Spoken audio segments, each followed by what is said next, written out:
Gerai, dvi moteris kalbasi. Viena sako, nu kažkaip aš galvoju, kad gyvenimas kaip ir pasisekė, juk ta patarlė yra, kad ne tik vyrų, bet ir šeima, kaip tai reikėtų ir vaiką užauginti. Sako, 2 užauginom vaikus, namą pasistatėm. Kita sako, nu, tai sako, o kaip, kas medį pasodins, žinai, kaip su medžiu bus? Na, sako, su medžiu skirti žadu. Ne medinis baris, šitas geras.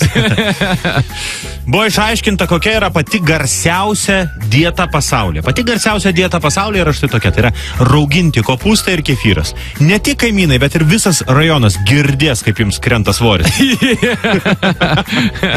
Savaitgalį susirašinėjimas Okščiate Facebook'e, sako, draugelį susirašinėja. Sako, tai gal padarom tokį baliuką, sako, tu ką nors paruoši? Aha, sako, o ką tu? O aš ateisiu. Gerulis. 2 studentės ieško kambarioko. Čia skelbimas. Gali būti be patirties. Vyras taip sėdi kažkaip ant sofos vakare, taip nerimastingai, sako, Lama, sako, Rūta, kažkaip nerandu savo vietos. Žmona taip žiūri, sako, tu ką, tu pamiršai, kur skladukas? Tamsus kambariukas. Dar vienas trumpas. Oi, sako, draugelį, nežinau, ar man labiau patinka grybauti, ar tiesiog lėtai vaikščiot po mišką su peiliu rankoje.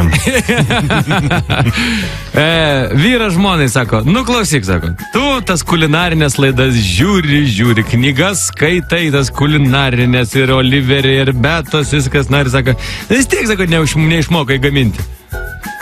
Žmona, pati sako, vyras sako, nu jo, tu Playboy irgi prenumeruoji.